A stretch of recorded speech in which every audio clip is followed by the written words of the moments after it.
अस्सलाम वालेकुम everyone, welcome back to my channel. I hope you all are doing great. So बहुत सारे लोग, मैंने सोचा था ये न्यूज़ नहीं कवर करूँगी क्योंकि मैं लेट हो गई, मैं उम्रा ट्रिप पर थी, but still I got so many messages कि क्या हम अभी टूरिस्ट वीज़ा ले सकते हैं, ये न्यूज़ कब तक वैलिड है, क्या हम 18 अप्रैल के बाद भी स्टे कर सकते हैं, एंड रेसिडेंट वीज़ा को भी लेके एक बहुत मेजर सवाल पूछा जा रहा है। तो ये सारी चीज़ें आज मैं इस वीडियो में क्लियर करूँगी। So let's just start the thing without wasting any time. So सबसे पहली चीज़, उम्रा वीज़ा वालों को तो पहले ही 18 अप्रैल बताया गया था, डेडलाइन है।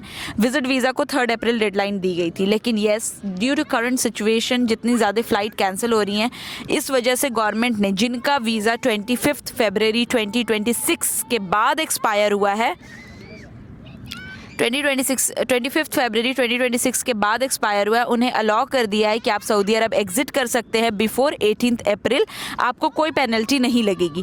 ठीक है, अब यहाँ पे सवाल ये आता है कि क्या टूरिस्ट वीज़ा पे भी ये चीज़ अप्लाई होती है? एग्जिट री एंट्री वाले भी नहीं जा पाए हैं फ़्लाइट कैंसिलेशन की वजह से, तो येस, ये हर एक के ऊपर ये चीज़ अप्लाई होती है। ऐसा नहीं है कि सिर्फ उम्रा वीज़ा वालों पे या विजिट वीज़ा वालों पे अप्लाई होती है। This applies to every visa, exit re entry including tourist visa, including उम्रा वीज़ा एंड विजिट वीज़ा। आप 18 अप्रैल से पहले एग्जिट कर सकते हैं विदाउट एनी पेनल्टी अगर आपका वीज़ा 25 फरवरी 2026 के बाद एक्सपायर हुआ है। तो नाउ एक सवाल ये पूछा जा रहा है कि क्या हमें 18 अप्रैल के बाद भी एक्सटेंशन मिल सकता है? तो ये तो डिपेंड्स अपन गवर्नमेंट। गवर्नमेंट ने एक बार डेडलाइन दी थी 3 अप्रैल, अब अभी बढ़ा दिया। हो सकता है कि सिचुएशन अगर वर्स्ट हो जाए तो आपको मिल जाए, लेकिन अभी ऐसा नहीं है कि आप बिल्कुल फ्लाई नहीं कर सकते। और रियाद से फ़्लाइट ऑपरेशनल है, हाँ कैंसिल हो रही है, मगर इसका ये मतलब नहीं है कि बिल्कुल ही 100% चीज़ें स्टक है जैसे कोविड में हुआ था। तो अगर कोविड लाइक सिचुएशन हो जाती है तो डेफिनेटली गवर्नमेंट आपको चाहेगी तो एक्सटेंड कर देगी आपके वीज़े को फर्दर 18 अप्रैल के बाद भी। लेकिन ऐसा होना बिल्कुल आप समझ ले कि 1% है, ऐसा होगा नहीं, क्योंकि फ़्लाइट ऑपरेशनल है and government is ready to welcome the हाजीज़ फॉर द हज 2026।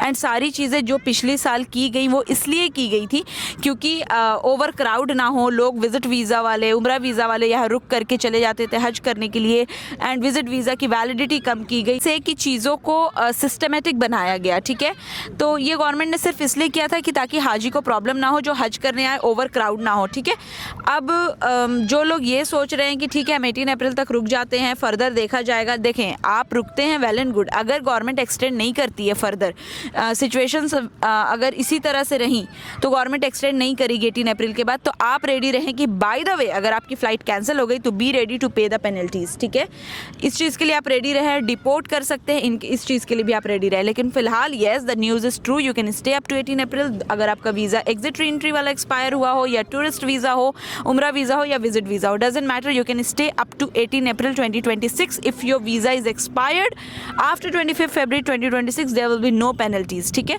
अब यहाँ पर एक चीज़ ये आती है कि न्यू विजिट वीज़ा कब से इशू होगा? आफ्टर हज। ठीक है, आफ्टर हज, after you can say 1 Muharram से उम्रा वीज़ा भी स्टार्ट हो जाएगा। Visit visa with new rules, इस बार वो 6 मंथ्स का या फिर मल्टीपल देते हैं कि नहीं, ये सारी चीज़ें देखने वाली होंगी। ठीक है, अपार्ट फ्रॉम दिस एक चीज़ ये आती है, मुझसे बार बार पूछी जा रही है कि रेसिडेंट वीज़ा में क्या हमें सिर्फ 2000 रियाल पे करना होता है, उसके बाद कोई फ़ीस नहीं लगती है? नो, 2000 रियाल आप वीज़े की फ़ी पे करते हो। आप 1 मेंबर का वीज़ा निकालो या 10 मेंबर का, डजंट मैटर।